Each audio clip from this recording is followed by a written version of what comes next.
Hello YouTubers, this is Cessna Ace and this is another mega LaserDisc ads video. I have a lot of LaserDisc to cover in this video, so I'm going to try and go as quickly as possible without giving too short a shrift to the titles I'm going to show. I'm going to show them in alphabetical order by title. First up we have The Bear,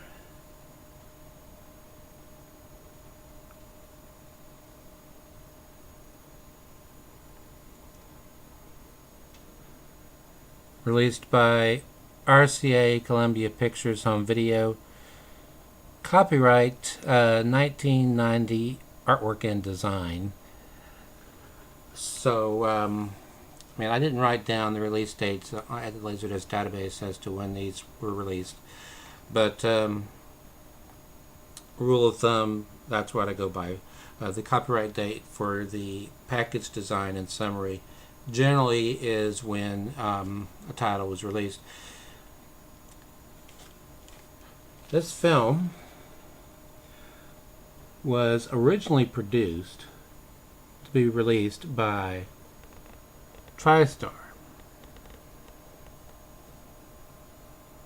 TriStar, well, tri obviously means three, was initially owned by three corporate entities: Columbia Pictures, Coca-Cola, which at the time owned Columbia Pictures, and Disney. Coca-Cola then sold Columbia Pictures to Sony, so Sony wound up with a third of TriStar, and then sometime later Coca-Cola sold their third to Sony, leaving Sony two-thirds control over TriStar, and then that was followed by Disney selling their third to Sony. So for a number of years now, TriStar has been wholly owned by Sony. And the big concern at the time was, would Sony discontinue the use of well, the main interest was Columbia Pictures because they'd been around for so long. Would they stop using the Columbia Pictures brand?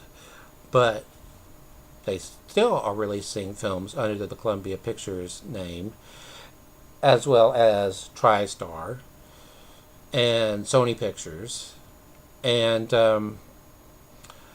they took a unit which was originally formed in 1939, I believe, as the animation arm of Columbia Pictures. They produced the animated shorts for Columbia, and that unit was Screen Gems. Sometime around 48, Screen Gems still hadn't come up with a character that was popular.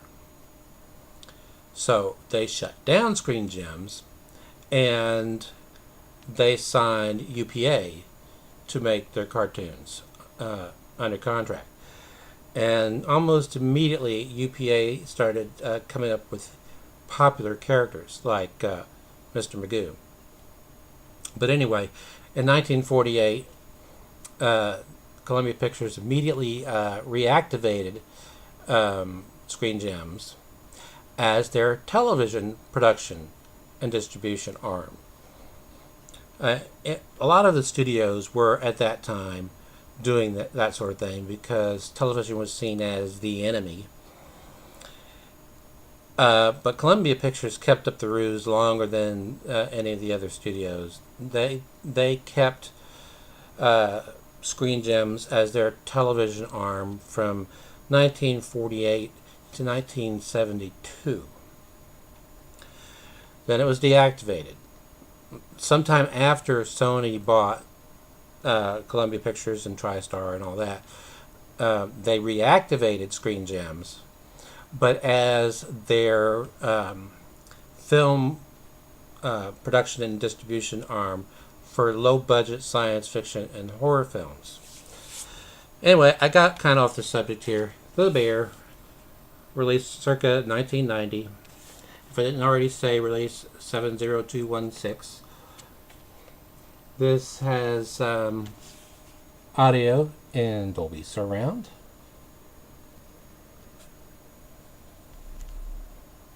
And it is letterboxed.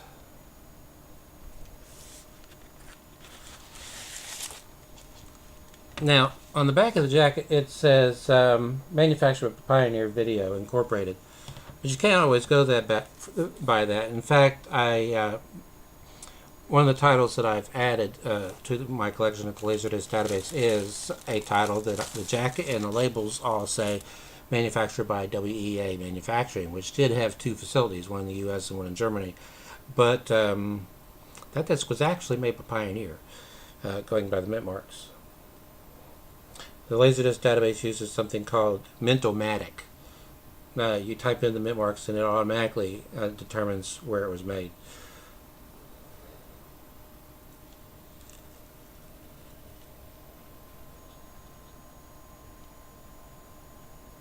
There are the mint marks for this title, and that is a Pioneer numbering system. It doesn't indicate whether it was made by Pioneer's U.S. plant or Japanese plant. A lot of the earlier stuff that Pioneer was having made for release in the U.S. was made at their Japanese plant because they had bought the U.S. plant, which formerly was known as Discovision. They shut it down and totally revamped it, retooled it. But by 1990, their U.S. plant was up and running full steam. So I can't tell you off the top of my head where this particular release was made. If you go to the LaserDisc database, you can find that information out. If you want to look up a title, you can look up by a title by its title or by the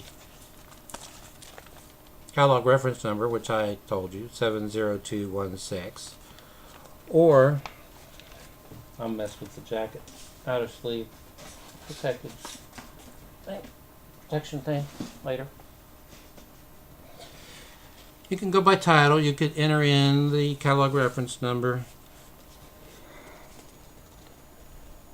You can enter in the ISBN.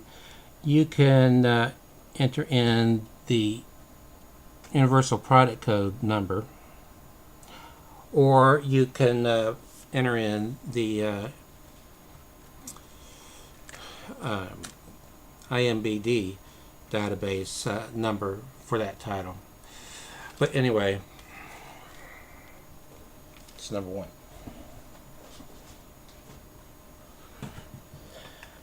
Okay.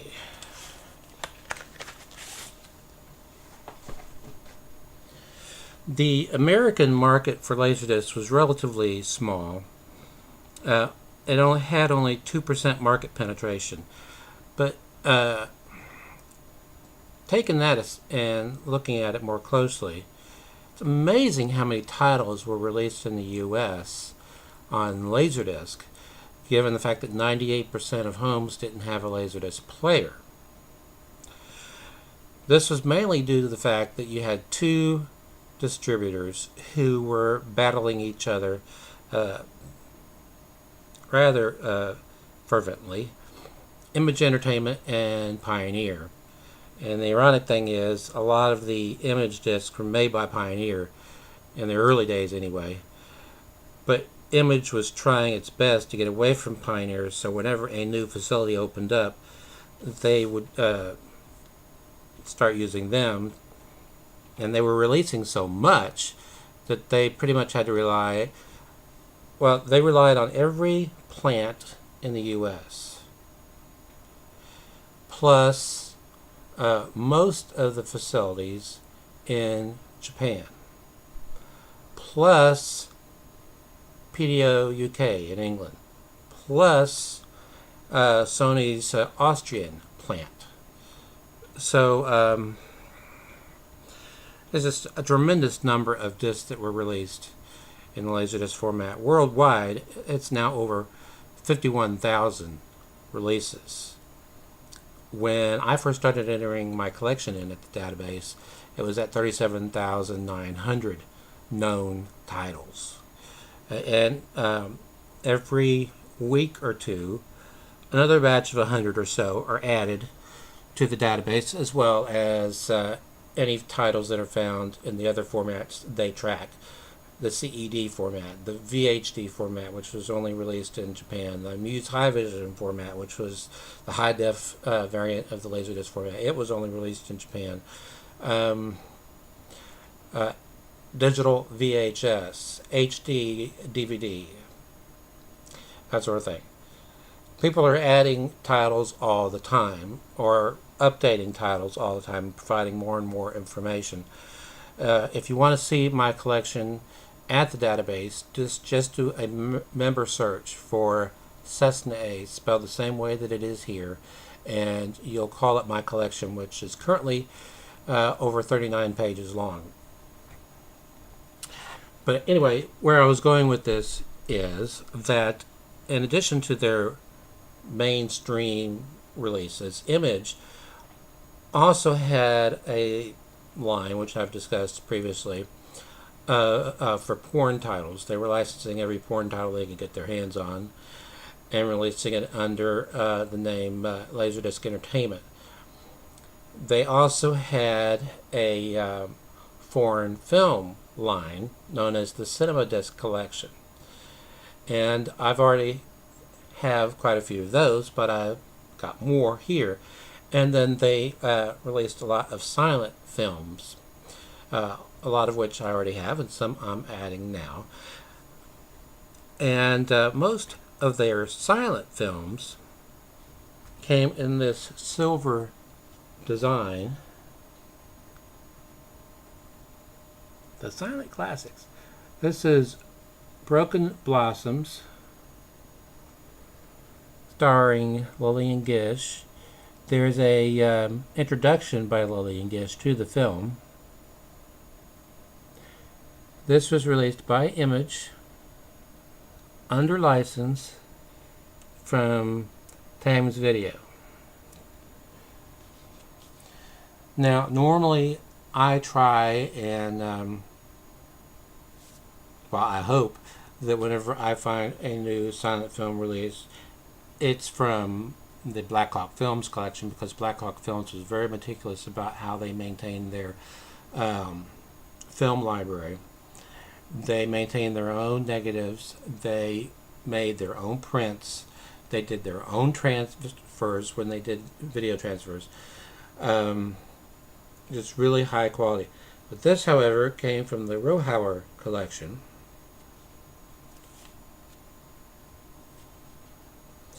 And I can't remember if I added the mint marks to this title or not. I do know that I added the courtesy info. The front photo is courtesy of Thames Television.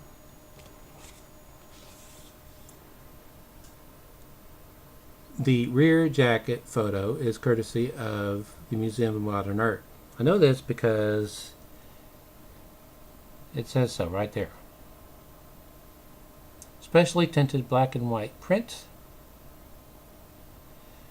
There's that CD video logo again, but at least it has an LD beside it, and then the LaserVision logo. The CX noise reduction logo for the analog tracks. And it also has digital tracks. Image Entertainment used a rather consistent catalog numbering system. In the beginning, the earlier titles started with an I, and then dash, and then a 4-digit number. But then they switched to ID, 4-digit number, and then a 2-letter suffix, which they assigned each 2-letter suffix to a particular distributor, I mean not distributor, but home video company or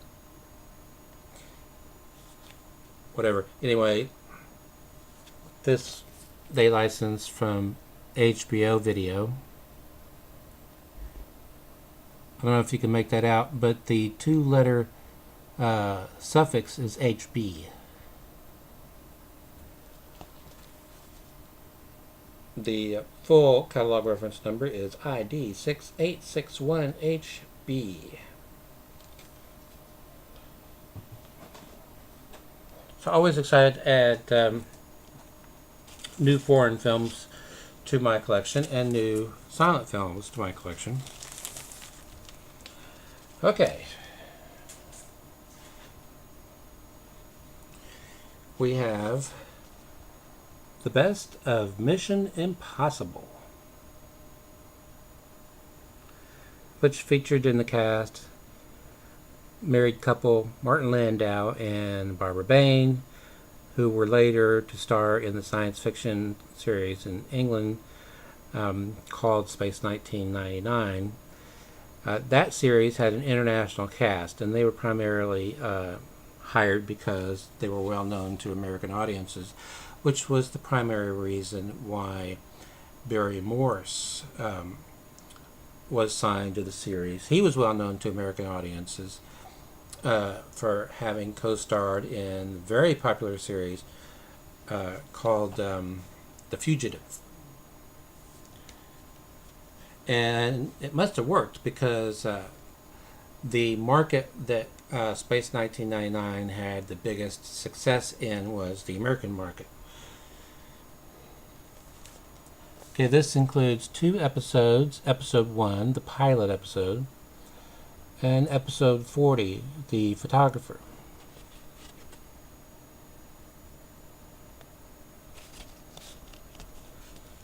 On the back of each jacket, they have a trivia question. And then it says, hold package up to a mirror to read the answer. Well, I haven't bothered with that yet.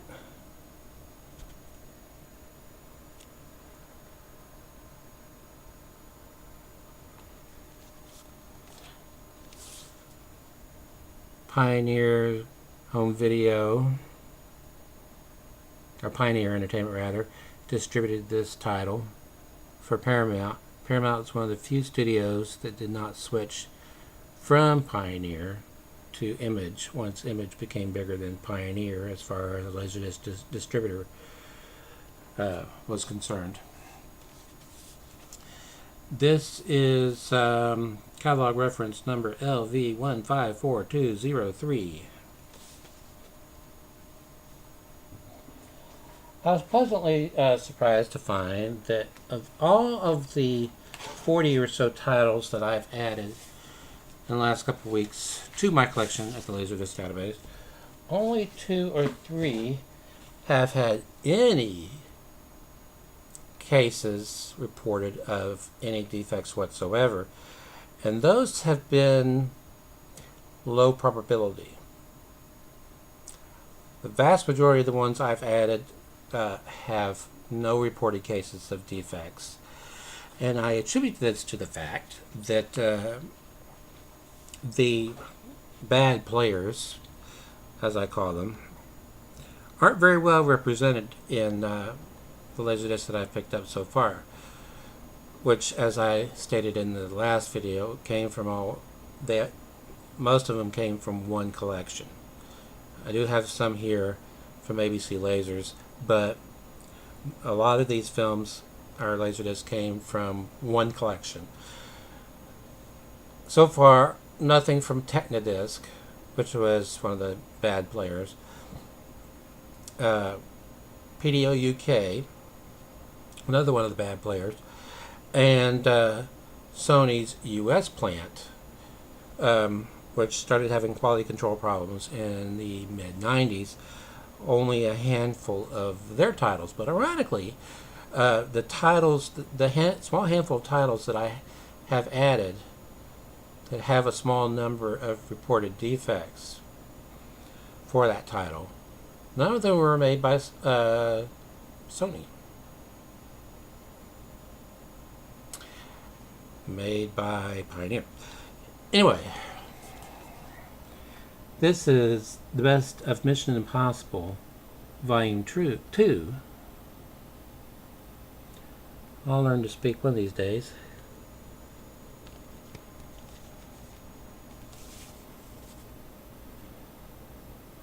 Episode 13, The Carriers, and Episode 35, The Seal.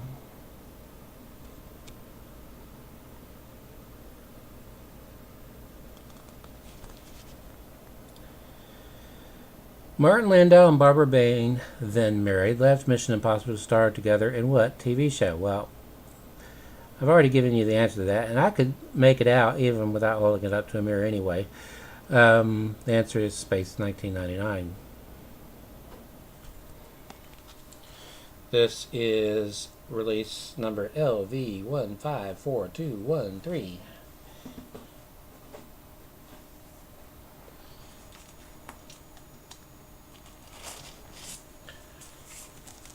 Okay.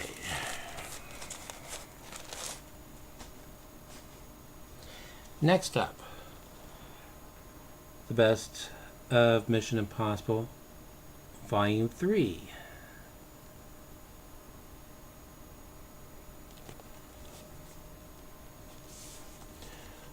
Parts 1 and 2 of Episode 37, The Council. We get out there.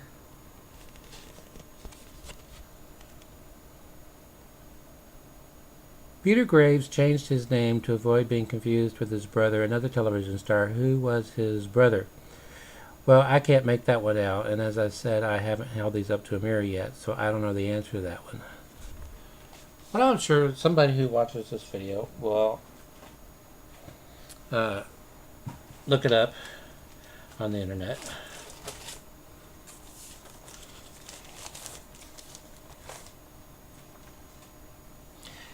Care to guess what this title is?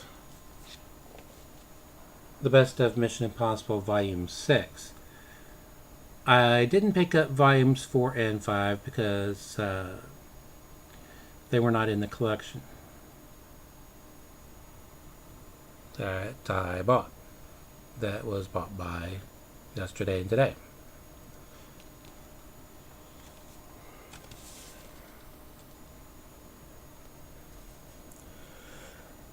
When Martin Landau left the series, his character was replaced by another master of disguise named Paris. Who played Paris? Well, it says there, look to the right and hold up to a mirror. Well, I don't need to do that. I already know the answer is Leonard Nimoy, but that's where it is, right there. The episodes on here are Parts 1 and 2 of Episode 69, The Bunker. This is release LV154253.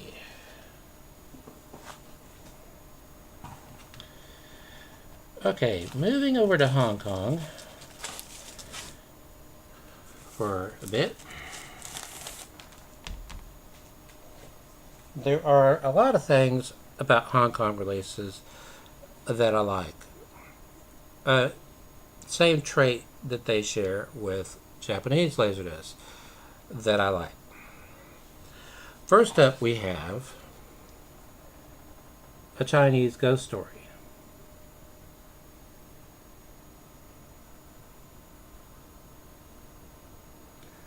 This was the very first LaserDisc release by Golden Cinema City Distribution Limited.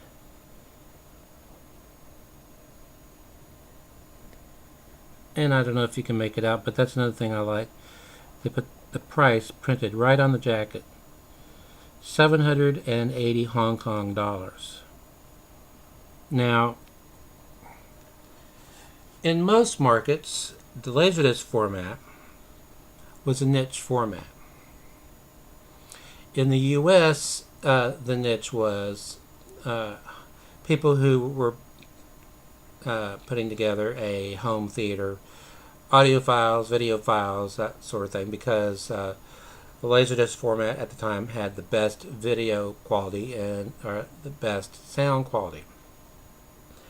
In Japan, it was big among anime buffs.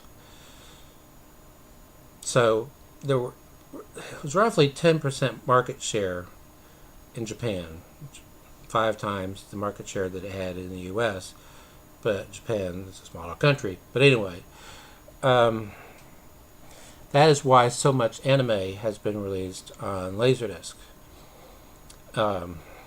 because of the niche market that it had there in Japan. And in Hong Kong, the LaserDisc format was the #1 format as far as rentals were concerned.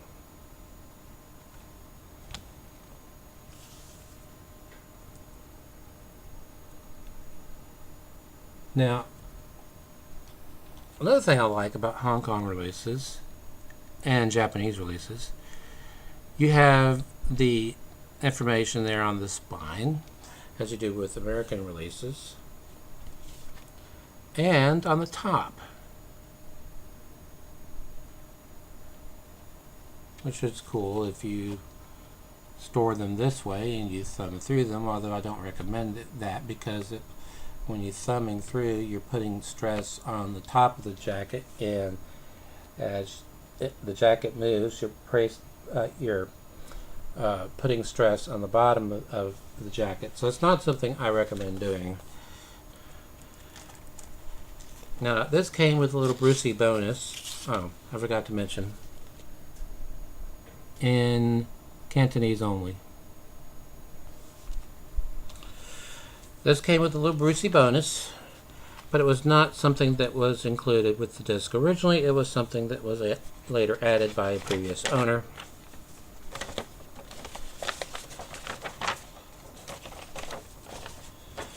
And this has to do with a Hong Kong film festival held in the US.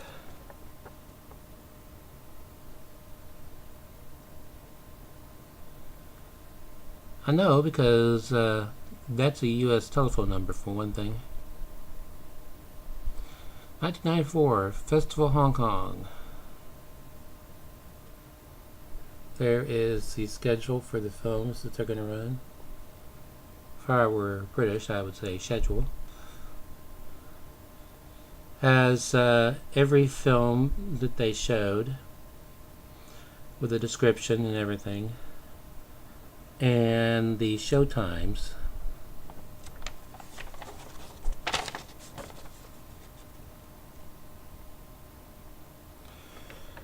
I added to the comment section for this title of the LaserDisc database that I found this in my used copy, and I was kind of surprised that Julian, the administrator there, accepted it, because it's generally reserved for tidbits as far as who did the mastering of the film and so forth and so on. That, by the way, was the very first release from that company, release A001.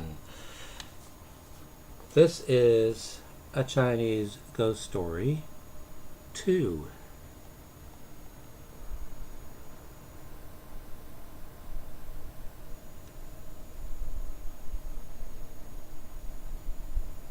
On the front, have a sticker, but they also have it printed. Golden Cinema City Video Distribution Limited. This is release A069. But by this time, they had added a language as an option. Note there that it says bilingual. Offers the language in either Cantonese or Mandarin.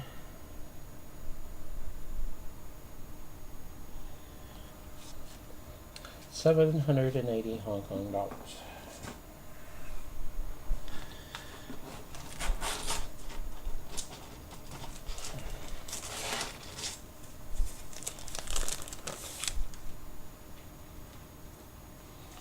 Okay, next up we have A Chinese Ghost Story 3.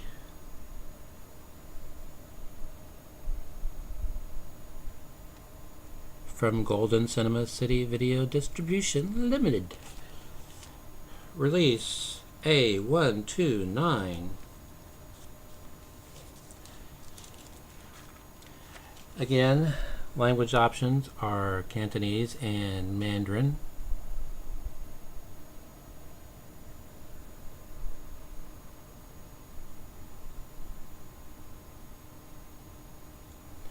I know I've mentioned this before, but it bears repeating. The LaserDisc format had no region encoding. It also had no copy protection, which was one of the reasons why the studios switched from LaserDisc to supporting DVD in as quick a hurry as they did. That and the fact that LaserDiscs were expensive to make and DVDs are cheap to replicate. So the markup, especially in the beginning when they were selling DVDs for $20, $25, $30 for just your average run-of-the-mill release.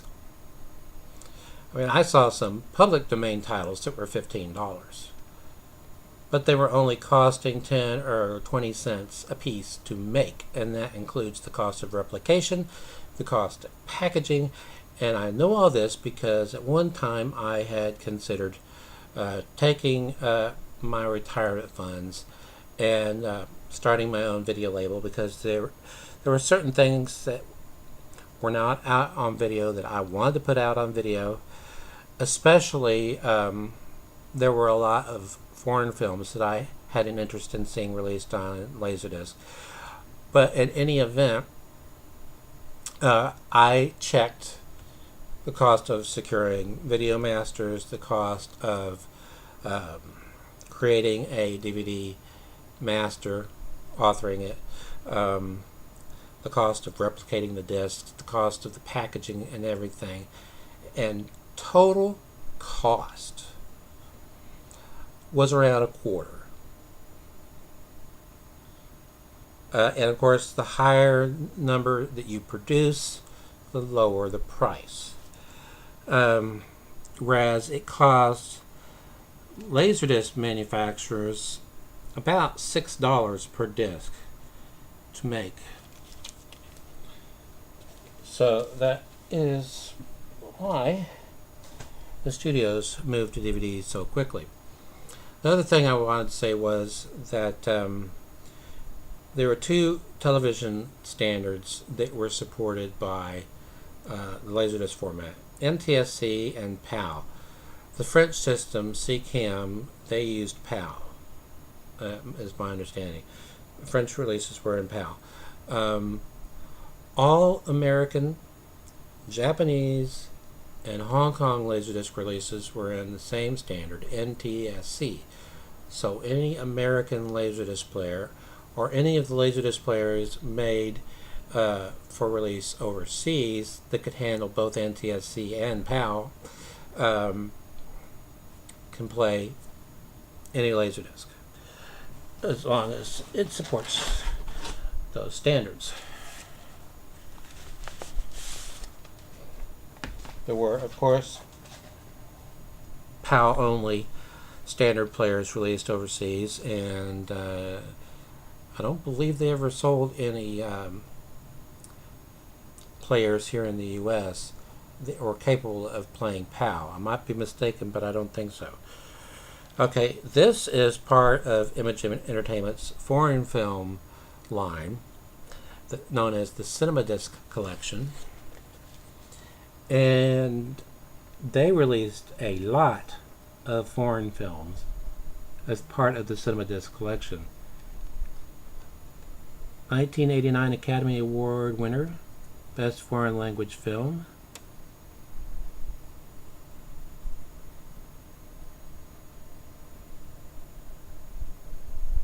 In Italian with English subtitles, and it also offers an English dub track.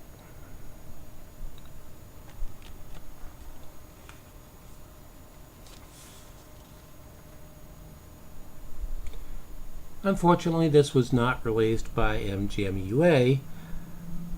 Most of their titles that are on 2 discs are in a gatefold jacket. MCA Universal Home Video and Image generally just use regular sleeves that could handle 2 discs. This is Image Entertainment release ID 7387HB.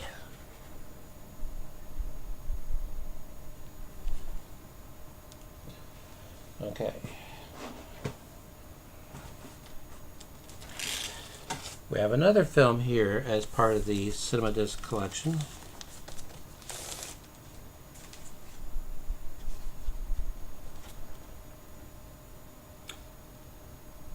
Cyrano de Bergerac,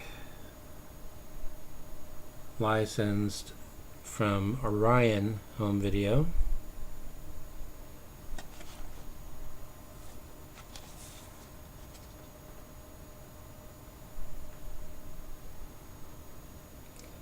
In French with yellow English subtitles.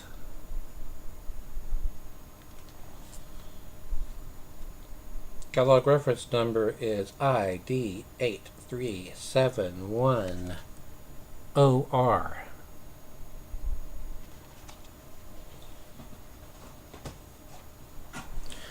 Okay, when Bill yesterday and today told me that about this collection, he mentioned that there were a lot of music titles in there, and I said, great. This is one of them. Dire Straits, On the Night. Cool cover.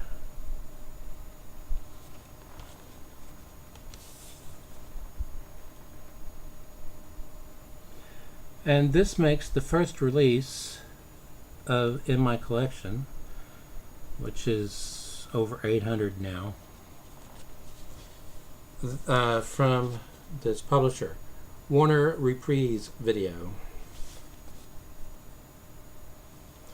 And this is release number 9/3845-6.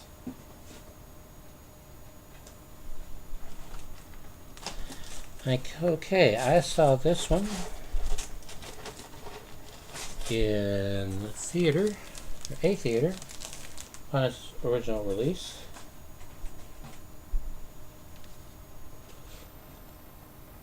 Fletch Lives. I went and saw the first film because I had I had read the Fletch novels, so I was curious.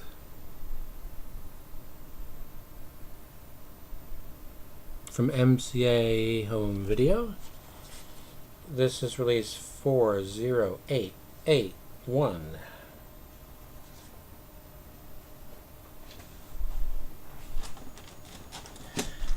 Okay, another classic silent film starring one of Jackie Chan's heroes. He has stated that he is a fan of American musicals, but also the films of American comedian actors of the silent era, Buster Keaton and Harold Lloyd.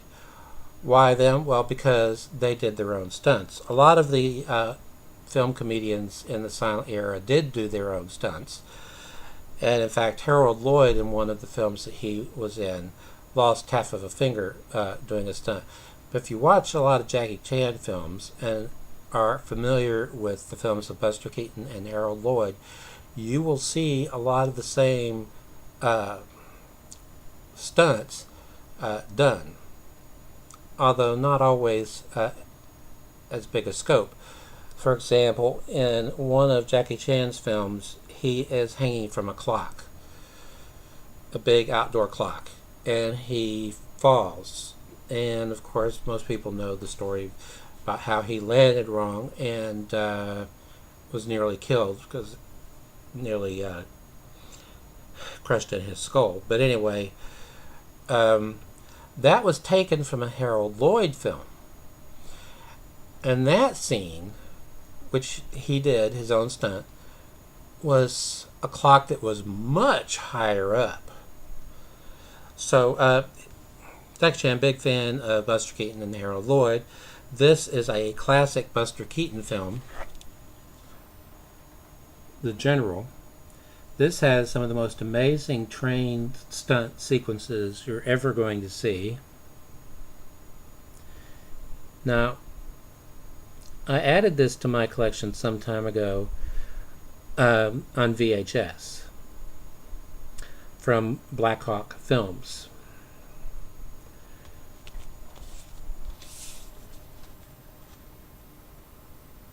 This was licensed by Image from HBO Video.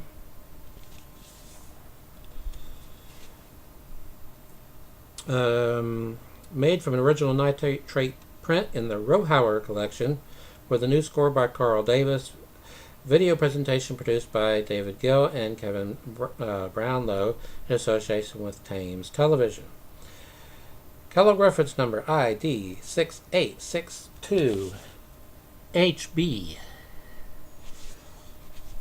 Okay, let me know when that starts to get old. Okay, you're not going to believe I bought this one. Probably not going to believe I bought this one.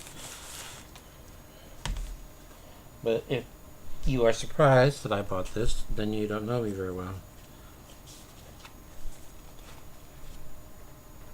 Grateful Dead, Ticket to New Year's. And when I first read that, I swore I thought it said Billy Graham Presents. And that would be quite a combination. Billy Graham presenting the Grateful Dead.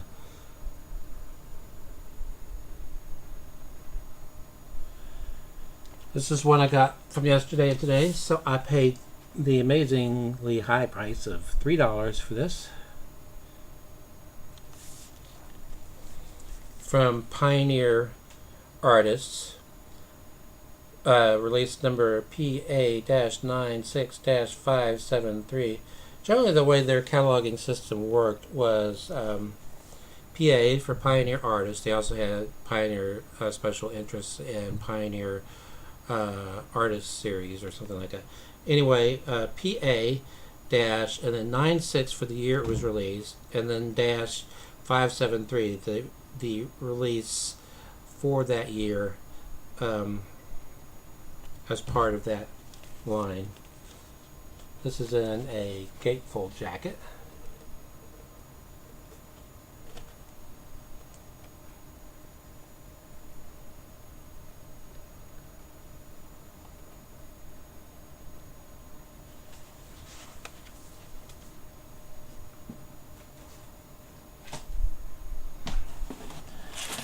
Okay, this is a film I really like. I already have it on VHS.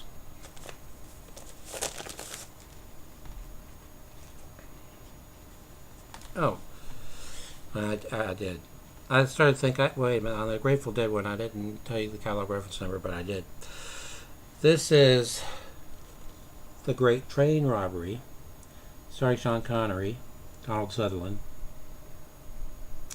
and Leslie Ann Down. A Michael Crichton film. This is based on a Michael Crichton novel. Michael Crichton wrote the screenplay, and he directed the film. Now, this release includes a running commentary track with Michael Crichton.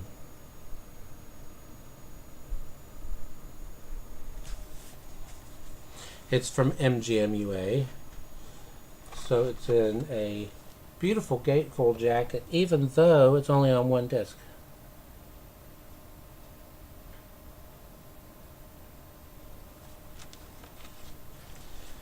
This is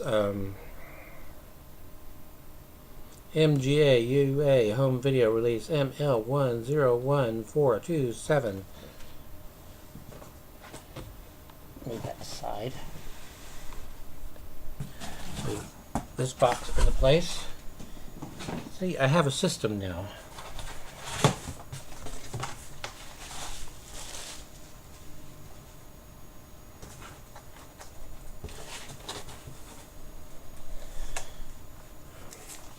Now, when this film came out theatrically, I can remember Gene Siskel and Roger Ebert saying it was a really good movie, but it came out too late. It should have come out 10 years earlier.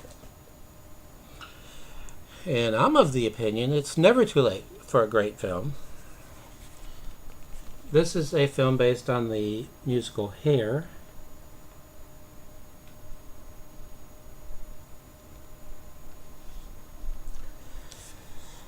And what's interesting about this film is that it was directed by foreign-born director Milos Forman.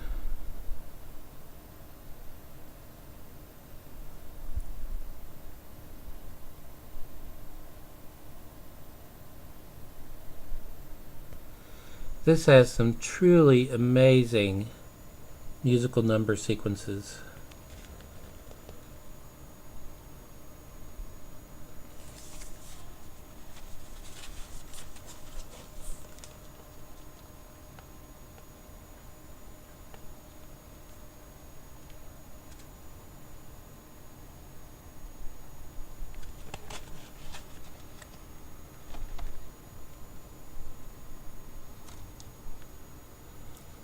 There is a musical dance sequence involving horses that you have to see to believe.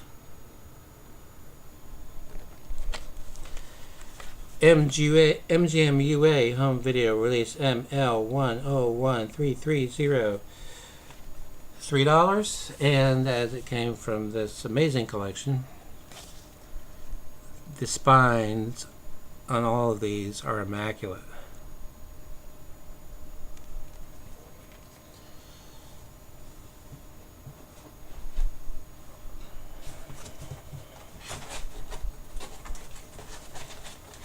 Okay, this is a really interesting, for film buffs, documentary.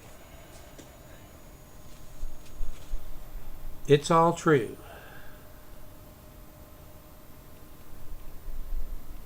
Based on an unfinished film by Orson Welles, The Lost Masterpiece. Welles had been asked to be part of the United States anti-Nazi good neighbor policy. Walt Disney was also part of that. He got a number of films out of that, including The Three Caballeros. Unfortunately, this film, most of which was shot on location, RKO pulled the plug on it before it was finished. So this is a documentary on that whole process of him trying to get this film made and the problems that he encountered, and it also includes all the known remaining footage that he had shot. And it also includes, as a bonus, Orson Welles' Hello America's CBS radio broadcast with Carmen Miranda, November 15th, 1942. So really, really cool, and a must-have for film buffs.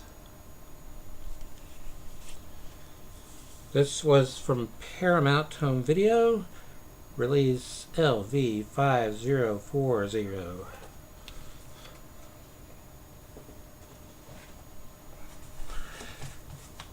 I'm racking up the time on this one, but I can't not do this one. This is an amazing double-featured LaserDisc of early Stanley Kubrick films. It was these films. There were these films.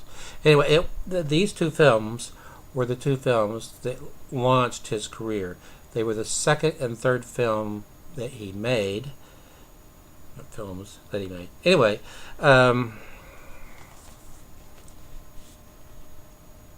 Killer's Kiss and The Killing.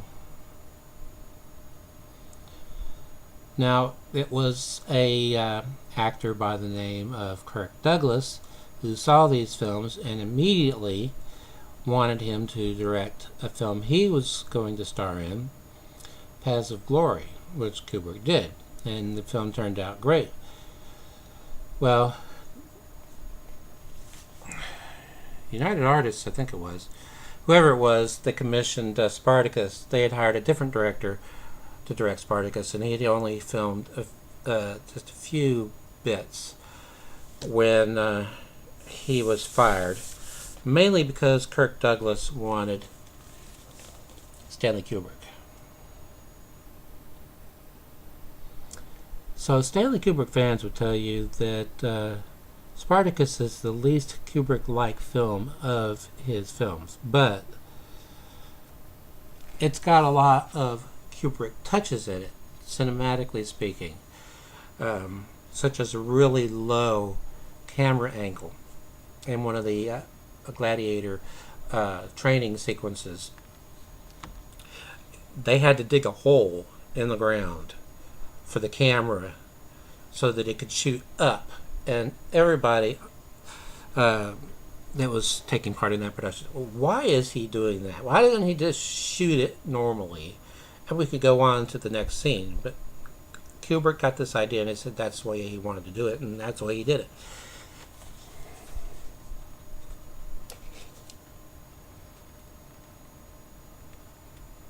Both of these films, especially The Killing, are considered classics.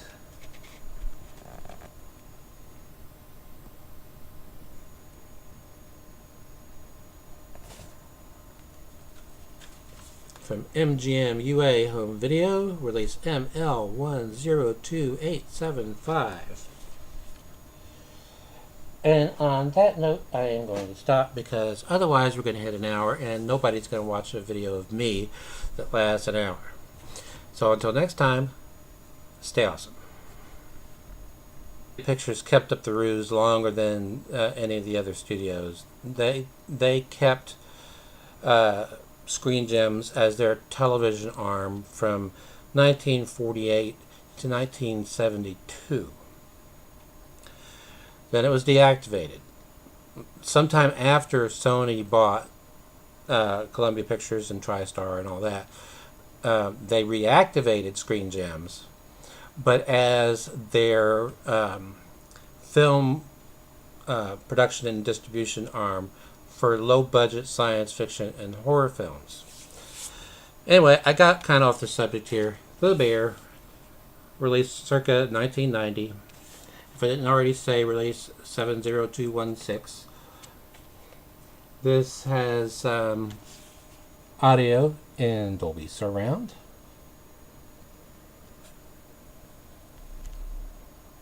And it is letterboxed. It's shorts for Columbia. And that unit was Screen Gems. Sometime around 48, Screen Gems still hadn't come up with a character that was popular. So they shut down Screen Gems and they signed UPA to make their cartoons under contract. And almost immediately UPA started coming up with popular characters like Mr. Magoo. But anyway, in 1948, Columbia Pictures immediately reactivated Screen Gems as their television production and distribution arm. A lot of the studios were at that time doing that sort of thing because television was seen as the enemy. But Columbia title was released. This film was originally produced to be released by TriStar.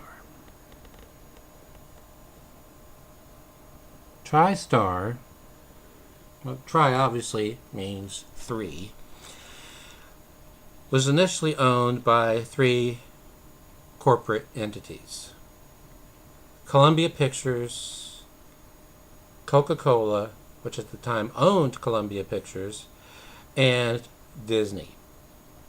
Coca-Cola then sold Columbia Pictures to Sony. So Sony wound up with a third of TriStar.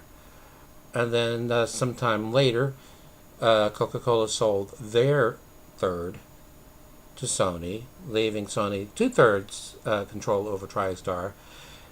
And then that was followed by... Hello YouTubers, this is Cessna Ace, and this is another mega LaserDisc ads video.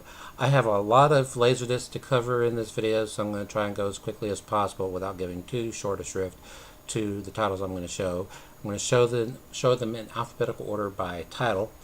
First up, we have The Bear,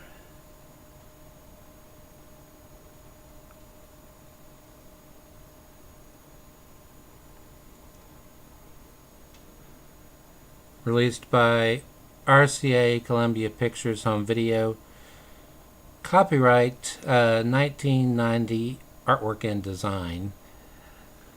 So, I didn't write down the release dates at the LaserDisc database as to when these were released, but rule of thumb, that's what I go by. The copyright date for the package design and summary generally is when by Disney selling their third to Sony. So for a number of years now, TriStar has been wholly owned by Sony. And the big concern at the time was would Sony discontinue the use of, the main interest was Columbia Pictures because they'd been around for so long. Would they stop using the Columbia Pictures brand? But they still are releasing films under the Columbia Pictures name, as well as TriStar and Sony Pictures. And they took a unit which was originally formed in 1939, I believe, as the animation arm of Columbia Pictures. They produced the animated